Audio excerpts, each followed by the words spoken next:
Hello, good evening, guys. Today we're going to look at Webster's method for signal design. Basically, these are the methods through which the design and the lights function. The method which we're going to discuss today is Webster's method. Well, the basic thing, the basic formula between which is used here is C naught equal to 1.5 into L plus 5 by 1 minus capital Y. C naught is called optimum cycle time. It will be the time between the functioning of the lights from red to green. Okay, gentlemen.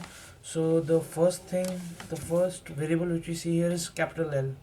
L is total lost time per cycle. Basically, we are dealing in two-phase system, that is traffic towards the tail and going towards the headway. Okay, so L is equal to 2 into N plus R. Since I told you this is a two-phase system, therefore the value of N would be equal to 2. And R, the R is the red light time for the pedestrians who are going to cross the road. So the next variable which you see is capital Y here. Capital Y is equal to Y1 plus Y2. It will go until Yn, and n is equal to the number of phases. So here we are dealing in two phases, so it would be only y1 plus y2. Y1 would be equal to q1 upon s1. Q1 is basically the PCU units per hour given in the question in one direction, and s1 would be the saturation level, the maximum number of PCUs per hour the road can accommodate. Similarly, y2 would be equal to q2 upon s2, which I've already done here. Now let's go through the question. Well, the question here is the average normal flow of traffic on crossroads A and B during design periods are 400 and 250 PCU per hour. The saturation flow value, that is the maximum value the road can accommodate, is estimated to be 1250 and 1000 PCU per hour respectively. The red time required for pedestrian crossing, that would be R, is equal to 12 seconds. We have to design a two-phase traffic signal with pedestrian crossing by Webster's method.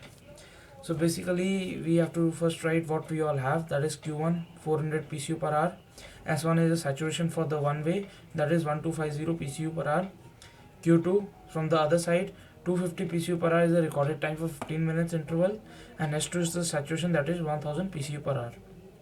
R, as I've already told you, it is equal to 12 seconds, and N, since we are dealing in a two-phase traffic system, therefore N equal to 2. So the first formula which I showed you is C naught equal to 1.5 into L plus 5 by 1 minus Y, which I've written here. L would be equal to 2N plus R, as soon as I told you. So I'll be solving it with you. L is equal to 2N plus R. Since this is a two-phase system, 2 into N would be equal to 2 plus R, that is the time stopping for the pedestrian crossing, that is, so therefore L becomes to the 416 16 seconds. Okay, so the next thing which we have is calculation of Y. The missing thing, we calculated L and C naught, we have to calculate capital Y. Capital Y is equal to Y1 plus Y2. Since this is a two-phase system, so we're considering only Y1 and Y2. So Y1 would be equal to Q1 upon S1. So for the first part, that is 400 PCU per hour, the saturation level is 1250. Therefore it would be 400 upon 1250, as I have done here.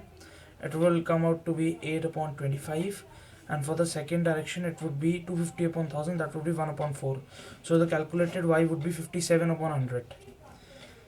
Now we have to fill in these values in C naught, which is the optimum cycle time, and we get 67.5 seconds.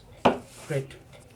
So next thing which we have to do is cross check the value which we have found out. So then we have to consider GA. GA would be equal to YA upon Y into C naught minus L within brackets, and GB would be the same, corresponding values from A will transfer to B, that is YB upon Y into parenthesis C naught minus L parenthesis closed. We will fill in the values which we have found out earlier in the previous page, and then GA and GB values are found out.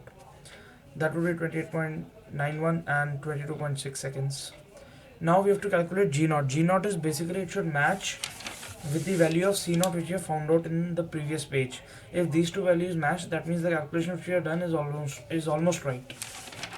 And we don't have to consider approximation, we have to go on the definite answer which we have got. So G0 would be GA plus GB plus R. We have taken 2 plus 2 is basically the clearance of the for each phase. Basically we have taken 2 phases, so the clearance time by the vehicle to cross the signal would be 2 seconds, which we have considered according to IRC, Indian Road Congress. So it would be 2 plus 2 4. So the answer coming out is 67.51. And here also C0 is 67.5 seconds, which is basically the same. This is the Webster's method. Now I'm going to explain IRC method in the next lecture session. Thank you so much.